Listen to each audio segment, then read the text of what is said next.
One comment जो आप सब मेरी वीडियोस के नीचे लिखते हो वो है कि आप ध्रुव राठी की बहन लगते हो।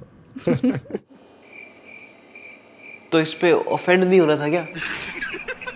ध्रुव राठी और केके क्रिएट्स का एक पॉडकास्ट आया है। Oh my God, RSS German shepherd है, मोदी गधा है, एटसेट्रा एटसेट्रा। अरे बेटा, तुझे थकान नहीं लग रही? दोनों बहन भाई बढ़िया इंटेलेक्चुअल होने का भेड़िए की तरह मास्क लगाकर ऐसा प्रोपेगेंडा करके गए हैं कि मेरे से तो हाजमोला खाने के बाद भी वो पच नहीं रहा है। एक थप्पा जो लोग आप पे लगाते हैं वो है कि ध्रुव एक जर्मन शेफर्ड है। अरे दीदी, सीधा ही मुंह पर। जर्मन शेफर्ड है। हसदे चेहरिਆਂ ਦਾ ਮਤਲਬ ਇਹ ਨਹੀਂ ਹੁੰਦਾ ਕਿ ਉਹਨਾਂ ਨੂੰ ਕੋਈ ਤਕਲੀਫ नहीं ਹੁੰਦੀ। इन्हें कुछ मिलता नहीं है मेरे खिलाफ बोलने को, तो जर्मन शेफर्ड करके मुझे बुलाते हैं ये।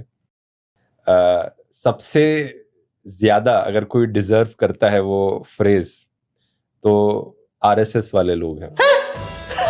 ये भी मेरी गलती है। टॉपिक पर्यावरण प्रदूषण पर लेख लिखो और लेख में लिख रहे हैं कि गाय के 4 पैर होते हैं। मतलब कुछ भी, सवाल कुछ भी हो, गाली आरएसएस को देनी है। साले तेरे को तो मैं, तेरी बहन को छेड़ा था मैंने, तेरी माँ को आंख मारी थी मैंने, साले कमीने, तेरा सत्यानाश हो। अरे भाई साहब, सवाल तो सुन लो, जो रट के आए हो बोले जा रहे हो। जो पट्टी मेरे दिल में है ना, मुझे बोलने दीजिए तोते की तरह। क्योंकि आरएसएस की पूरी ऑर्गेनाइजेशन जर्मन्स और इटालियन से इतना ज्यादा इंस्पायर्ड है कि अब यकीन नहीं करोगे। बोलो, कोई सेंस है इस बात की? कहाँ आरएसएस और कहाँ नाजी? वो दोनों कहाँ हैं मुझे नहीं मालूम। संघ ने पिछले 100 सालों में नेशन बिल्डिंग में दिन रात एक कर रखा है। भूकंप आता है, नुकसान होता है, संघ के लोग वहां मदद करने पहुंच जाते हैं। बाढ़ आती है, नुकसान होता है, संघ के लोग वहां मदद करने पहुंच जाते हैं। राशन से लेकर कपड़े तक, कपड़े से लेकर टेंट तक, टेंट से लेकर हर सुख सुविधा तक सब चीजें संघ के लोग प्रोवाइड करवाते हैं। लेकिन राठी भाई को नाजी और आरएसएस एक लगते हैं। दोनों अलग अलग होते हैं क्या? थोड़े दिन बाद ये बोलेगा कि आरएसएस वाले स्वास्तिक वाला सिंबल क्यों यूज करते हैं?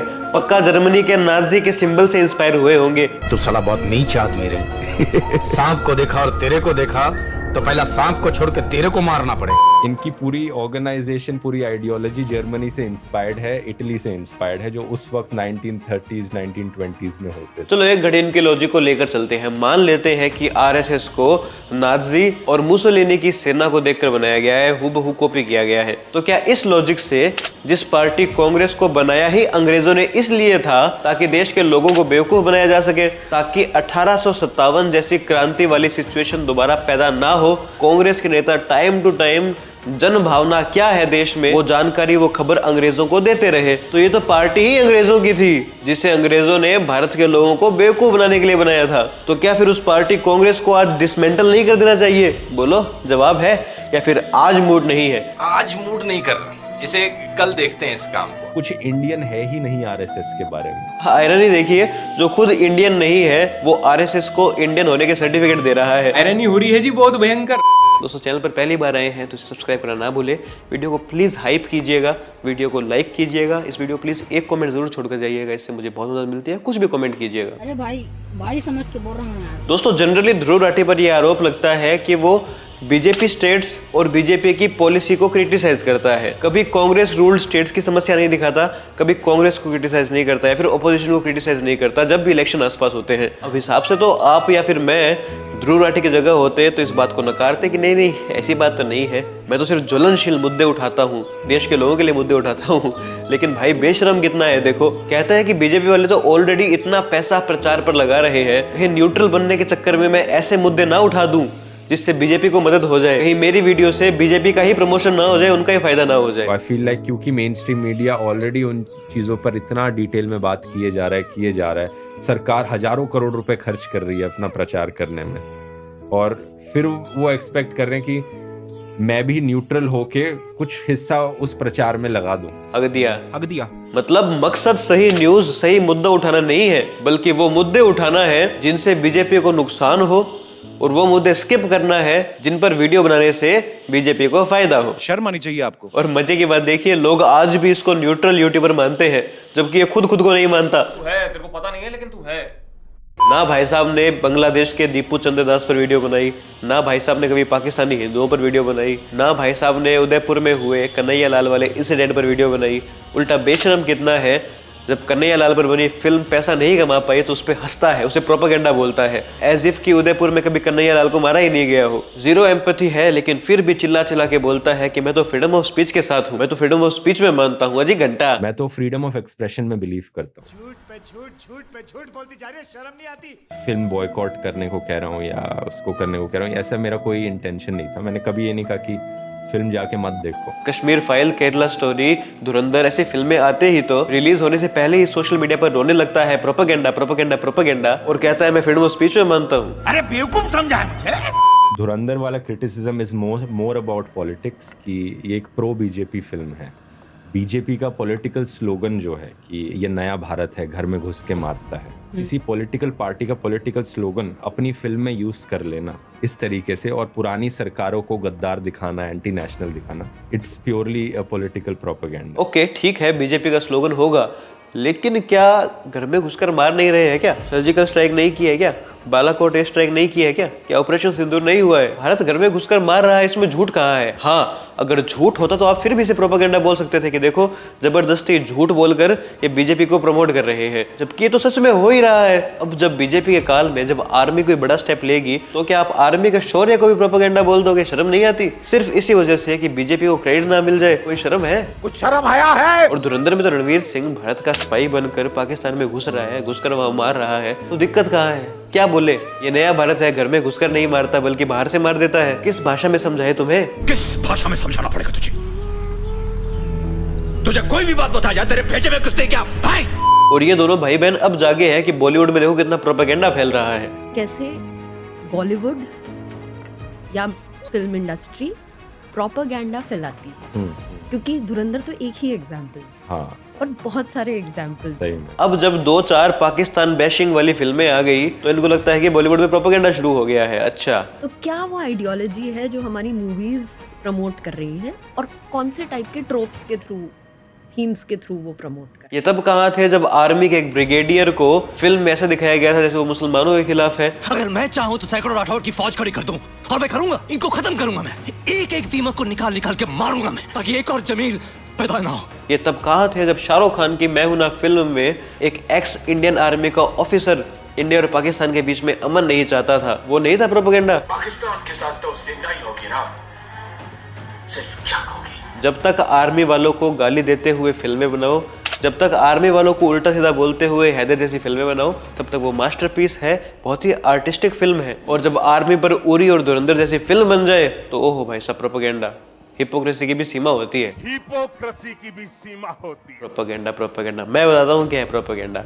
अंजलि एक छोटी सी बच्ची जो भगवान में नहीं मानती, लेकिन वही बच्ची बड़ी वाली अंजलि की शादी रुकवाने के लिए नमाज पढ़ने लगती है और शादी रुकवा देती है, जबकि उसको भाषा पढ़ने भी नहीं आती। ये है प्रोपेगेंडा। जब अमिताभ बच्चन एक एथिस्ट है, भगवान में नहीं मानता है, लेकिन उसके हाथ में बिल्ला नंबर 786 है, ये होता है सटल प्रोपेगेंडा। हमारे हॉकी प्लेयर मीर रंजन कहानी जब बताई जाती है तो उनका नाम मीर रंजन से बदलकर कबीर खान कर दिया जाता है, ये होता है प्रोपेगेंडा। क्रिमिनल जैसे दाऊद इब्राहिम को फिल्म में रोमांटिसाइज करना, वो होता है प्रोपेगेंडा। जब सालों से हमारे जैसे क्रिएटर कह रहे हैं कि बॉलीवुड में प्रोपेगेंडा है, तब तो कहते हो कि अरे कुछ नहीं है, तुम लोग नफरत फैला रहे हो। लेकिन अब 2-4 कश्मीर फाइल, धुरंधर जैसी फिल्में आ गई तो अचानक से क्या बॉलीवुड प्रोपेगेंडा फैलाता है। अजी घंटा, मैं तो कहता हूँ कि बनाओ, जिसको बनानी ऐसी मूवीज बनाओ, लेकिन प्रॉब्लम ये कि सिर्फ एक ही साइड की मूवीज अलाउ की जा रही है, दूसरी साइड की मूवीज बिल्कुल भी, मतलब सेंसर बोर्ड एक तरीके से बीजेपी के आम की तरह बिहेव कर रहा है। बिल्कुल पॉइंट एकदम सही है। मैं अग्री करता हूँ कि सेंसर बोर्ड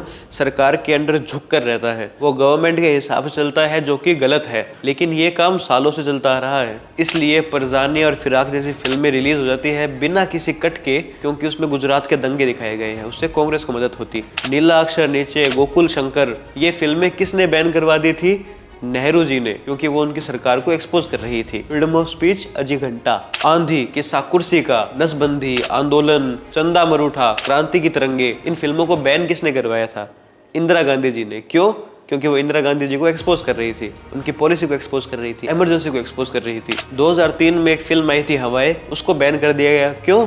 क्योंकि वो 1984 में हुए सिखों के जेनोसाइड, सिखों के नरसंहार को बता रही थी, 84 के दंगों को बता रही थी।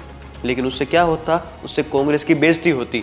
तो क्या किया, फिल्म को बैन कर दिया। शर्म आनी चाहिए आपको। तो सेंसर बोर्ड तो हमेशा से सरकार के इन्फ्लुएंस में ही काम करता आया है, लेकिन आपकी सारी आंखें मोदी के प्रधानमंत्री बनने के बाद खुली है। ऑन ऑड डेज भारत में तो हम खुलकर कुछ बात भी नहीं कर सकते हैं, यहाँ पर तो डिक्टेटरशिप आ गई है।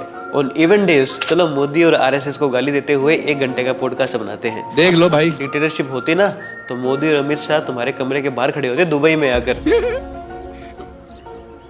कौन है आप? बाप और भाई को भूल गया। अच्छा, तो ये आपके पिताजी और आप उनके बेटे हैं। सही बात है। आप लोग यहाँ के क्यों धूम मचा रहे हैं? ये फ्रॉड लोगों के ऊपर है जो रिलीजन को यूज कर रहे हैं अपने आप को बढ़ा चढ़ा कर दिखाने के लिए। और I agree, most of the baba fraud होते हैं। मैं धीरेन्द्र शास्त्री का कोई फैन नहीं हूँ। मेरी problem Dhruv Rathee, left wing और बॉलीवुड से ये है कि अब जब भी आपको किसी फ्रॉड को दिखाना होता है, किसी धर्म के ठेकेदार को दिखाना होता है जो फ्रॉड है, लोगों से रुपए ठूसता है, तो आप सिलेक्टिवली हिंदू बाबाओं को ही कैसे उठा लेते हैं। कभी आपने किसी मौलाना को तो नहीं उठाया। न्यूज़ तो वहाँ से भी आती है कि गलत गलत खबरें वहाँ से भी आती है। जब कई मौलाना छोटे छोटे बच्चों के दिमाग में नफरत फैलाते हैं, वो तो मुद्दा कभी नहीं उठाया आपने। ठगी तो ये भी कुछ कम नहीं मचाते, भूत निकाल देते हैं, झाड़ फूंक करते हैं, लेकिन नहीं, उस पर कभी वीडियो बनाई नहीं कि देखो इस कम्युनिटी में कितना अंधविश्वास है। बड़े आसानी से हिंदू बाबाओं को ये लोग टारगेट कर देते हैं। मैं राम रहीम या किसी रेपिस्ट बाबा को डिफेंड नहीं कर रहा हूँ। कभी थोड़ा गुद्दा दिखाकर पास्टर बजिंदर सिंह और ये सो कॉल्ड मौलानाओं को भी एक्सपोज करके दिखा दो, तुम्हारी हिम्मत है तो। वो नहीं हो पाएगा। और आपने कई बार वर्ड अंधभक्त यूज किया है अपनी वीडियोस में। कैसे यूज करते हो इस वर्ड को? पहले तो कुछ एग्जांपल्स हमें दे दो। तो एग्जाम्पल क्या देना है? जिसका जवाब नहीं उसको अंधभक्त बोल दो। कॉमनवेल्थ घोटाले में क्या हुआ था? चुप कर अंधभक्त। 1984 वाले दंगों में क्या हुआ था? चुप कर अंधभक्त। कश्मीरी पंडितों के साथ क्या हुआ था? चुप कर अंधभक्त। पाकिस्तान की बैंड किसने बजाई? चुप कर अंधभक्त। जहां जवाब ना मिले वहां अंधभक्त बोलकर कूल बन जाओ। तो जब लोग कहते थे कि बट मोदी नहीं तो और कोई तो है ही नहीं, इतनी बुरी हालत कोई भी और सरकार नहीं कर रही। कोई भी बेटर है, मोदी से अच्छा एक गधा बेटर है। ओह, तभी लोकसभा चुनाव में आप उस गधे की कैंपेनिंग में लगे हुए थे। बढ़िया बढ़िया। फर्स्ट टाइम हिस्ट्री में एक जर्मन शेफर्ड ने एक गधे की कैंपेनिंग की थी। Very good, very good. मैं यही कहता था कि इतनी बुरी हालत कोई भी और सरकार नहीं कर रही। हाँ यार, इतनी बुरी हालत तो कोई नहीं कर सकता है। भारत को दुनिया की चौथी सबसे बड़ी अर्थव्यवस्था बना देना गलत बात है। 27 करोड़ लोगों को गरीबी रेखा से ऊपर लेकर आना गलत बात है। ये कोई तरक्की है? छी। मजा तो तब आता जब 27 करोड़ लोगों के रुपए जेब में होते और तरक्की कांग्रेस के नेता करते। जय कांग्रेस। मस्त प्लान है भाई मैं यही कहना चाहूंगा ओवरऑल कि बहुत ही गंदा पॉडकास्ट था। दोनों ने मिलकर लोगों को बहुत बेवकूफ बनाया। आरएसएस गंदी है, बीजेपी गंदी है। इससे और क्या बुरा हो सकता है कि तू इन दो नालायकों के हाथ में फंस गई। मुझे लगता था कि केके क्रिएट्स एक अच्छी क्रिएटर है, लेकिन ये तो सर्टिफाइड बीजेपी और आरएसएस हेटर है। कोई अच्छी बात अगर जो मुझे लगती है वो इनकी ये लगती है कि ध्रुव राठी और केके क्रिएट्स दोनों बहुत हार्ड वर्किंग है, लगातार काम कर रहे हैं और एक अच्छा अपना फैन बेस इन्होंने डेवलप कर लिया है। इन्होंने अपने हार्डवर्क से अपने आप को एक ऐसी सिचुएशन पर रख लिया है, एक ऐसे लेवल पर ले आए हैं जो कमेंडेबल है और बहुत पावरफुल है, और ये क्रेडिट इनसे कोई नहीं छीन सकता है। हार्ड वर्किंग बहुत। तो दोस्तों आपके इस बारे में क्या विचार है मुझे कमेंट सेक्शन में बताइएगा। चैनल को प्लीज़ सब्सक्राइब कीजिएगा, वीडियो को प्लीज़ लाइक कीजिएगा, इस वीडियो को प्लीज़ एक कमेंट जरूर कीजिएगा, इससे मुझे बहुत मदद मिलती है। चैनल को सब्सक्राइब कीजिएगा, वीडियो को हाइप कीजिएगा।